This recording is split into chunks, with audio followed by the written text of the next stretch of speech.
E agora a gente vai falar de sanidade. Uma tecnologia permite que 40 mil pintinhos sejam vacinados por hora, ainda dentro dos ovos. A técnica é segura e traz agilidade ao processo de imunização.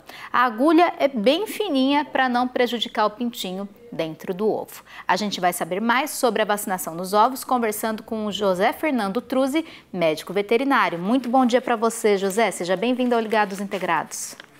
Bom dia, Júlia. Bom dia, espectadores. Muito bom dia. José, conta pra gente mais sobre essa tecnologia, então. A tecnologia aliada ao bem-estar animal. Essa vacinação, ela ocorre ainda no incubatório, né? Como é que é possível imunizar o animal ainda dentro do ovo? Que tecnologia é essa? Que inovação é essa? Bem, essa tecnologia surgiu ainda nos anos 80, quando um pesquisador de origem indiana ele verificava que as aves vacinadas no primeiro dia apresentavam ainda problema com doenças. E aí veio a pergunta, como é que eu posso antecipar isso? E a pesquisa dele foi direcionada a verificar se embriões respondiam às vacinas que eram feitas no primeiro dia. E ele foi bem sucedido. Nesse sentido, ele verificou que, do ponto de vista da ciência, era possível vacinar o embrião.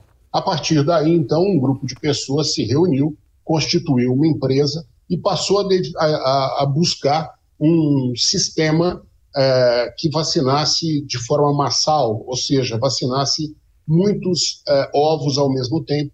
E aí veio o surgimento, então, da tecnologia de injeção em ovo para a vacinação dos embriões. Muito interessante. Eu tive a oportunidade de visitar o incubatório e eu vi lá que acontecem duas vacinações. Uma em spray no pintinho, já o animal, e a outra a vacinação em ovo. E como eu disse, é uma agulha bem fininha, né? Ela não quebra a casca do ovo. E aí eu queria entender, ela vacina o embrião? O que é que ela vacina ali? Ou é o líquido amniótico presente ali dentro do ovo? Como é que acontece essa imunização?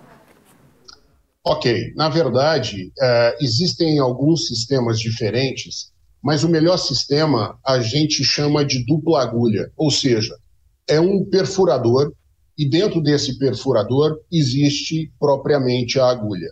O primeiro componente, que é o perfurador, ele toca somente a casca, faz a perfuração da casca e com isso ele abre caminho para que a agulha em seguida, isso dentro do software e de temporizações que existem na máquina, a agulha, então, vai fazer a deposição da vacina, seja no corpo do embrião ou no líquido amniótico, que é o líquido que está banhando o embrião enquanto ele está lá dentro do ovo. As duas formas são corretas, tanto no embrião como no líquido amniótico, porque quando depositado no líquido amniótico, a vacina ela vai ser ingerida pelo embrião e vai entrar em contato com o trato gastrointestinal.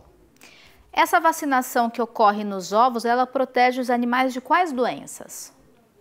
Comumente é utilizada a vacinação contra a doença de Marek, que é um grande objetivo, contra a doença de Gumboro e, em menor escala, a vacina contra a polio aviária.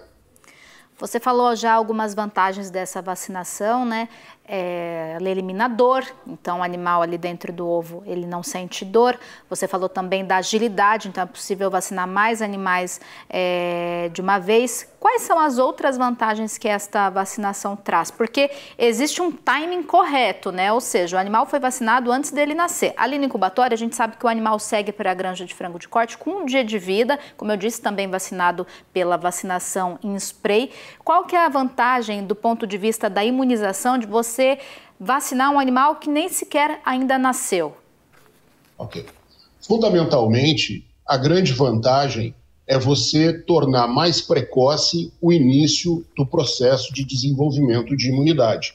Com isso, você vai ter a imunidade ou a proteção da ave sendo gerada mais cedo. O objetivo disso é o melhor controle das doenças. Na medida que se controla melhor as doenças, nós teremos uma performance melhor das aves. Então, nós teremos melhor ganho de peso, melhor conversão, e isso representa para o produtor benefícios. Representa para a indústria também benefícios pelo melhor uso dos recursos de ração, de transporte, e para o consumidor, isso representa menor preço na gôndola, porque na medida que nós controlamos melhor as doenças, nós teremos também um menor custo de produção, e isso se reflete em toda a cadeia, em toda a escala de produção. Agora, quando eu visitei o incubatório, eu notei algo importante também. Nessa etapa da vacinação em ovo, eu vi que existia ali, como se fosse uma cesta, um lixo mesmo, né? E que eram depositados os ovos descartados, os ovos inférteis. É no processo de utilização dessa máquina também que se permite identificar os ovos férteis e inférteis para a gente, então, não vacinar, né? Não utilizar uma vacina que a gente vai acabar descartando essa vacina porque vai ser aplicada num pintinho que não vai se desenvolver. É nesse processo, no processo da utilização dessa máquina também, que a gente consegue observar quais ovos são férteis e quais ovos estão inférteis? Sim. A vacinação em ovo surgiu como o primeiro objetivo de se fazer a vacinação, de colocar a vacina dentro do ovo. Depois de algum tempo, então, passou-se a desenvolver um mecanismo que, através de luz pulsante, você conseguisse diferenciar quais ovos têm embrião e quais ovos são considerados ovos claros, ou seja, ovos de mortalidade inicial e ovos inférteis. Na medida que se diferencia o ovo embrionado do ovo infértil ou de mortalidade inicial, foi possível passar a colocar a vacina somente nos ovos embrionados. Então, os ovos claros, eles não recebem a vacina aí por uma questão de custo.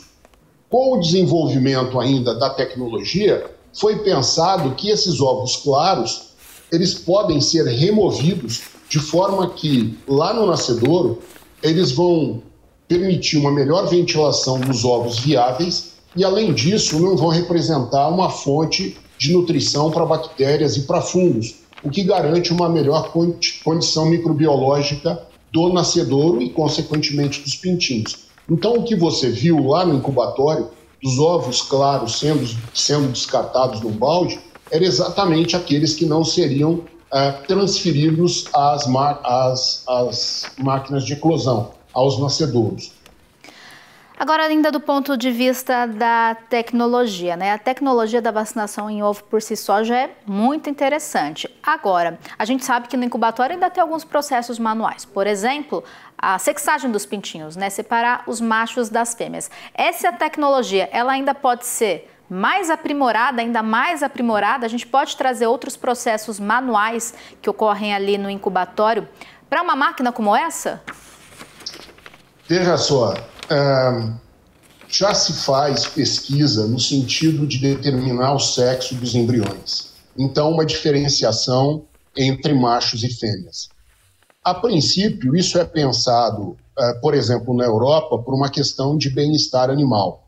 No entanto, do ponto de vista de produção, considerando o frango de corte, em determinado momento, isso vai ser utilizado para separar machos e fêmeas, como é uma grande parte da nossa produção atualmente, porque você aí, a partir de diferenciar e criar machos e fêmeas separadamente, você tem idade de abate diferente, peso diferente, produto final diferente. A tendência é que, com o avanço de tecnologia, a sexagem, como a gente chama, que hoje é feita basicamente no corte, nas aves de corte, nos pintinhos de corte, pelas penas da asa, elas passarão a ser feitas de alguma forma ainda dentro do ovo. E isso é um sonho da avicultura, porque imagina que isso vai permitir não só uma aceleração do processo, como do ponto de vista operacional, isso vai permitir que você faça com que os pintinhos cheguem mais rapidamente à granja. E isso representa uma grande vantagem do ponto de vista de produção, porque quanto mais rápido o pintinho chegar, mais rápido ele começa a comer, a beber, enfim, a satisfazer os instintos e a produzir. Na verdade, com a vacinação em ovo, nós atingimos já uma parte desse objetivo, porque antes os pintinhos deveriam ser vacinados individualmente e isso demandava um tempo dentro do incubatório. Ora, quando os pintinhos nascem já vacinados, eu tenho só a operação de sexagem, isso quando o lote não é misto. Feita a sexagem, eles vão para a granja, abreviando em algumas horas a chegada deles à granja. Como eu disse, isso representa importante fato, porque afinal de contas, hoje em dia, a gente pode contar a vida do frango não em dias, mas em horas, né? E aí a gente tenta sempre subtrair algumas horas no ciclo de produção. Perfeito. José, muito obrigada pelos esclarecimentos, pela sua participação aqui com a gente. Uma ótima quinta-feira para você. Te espero em uma outra oportunidade. Até mais. Eu quem agradeço. Tudo de bom a vocês. Vocês também. Obrigada. Até mais. Tchau, tchau.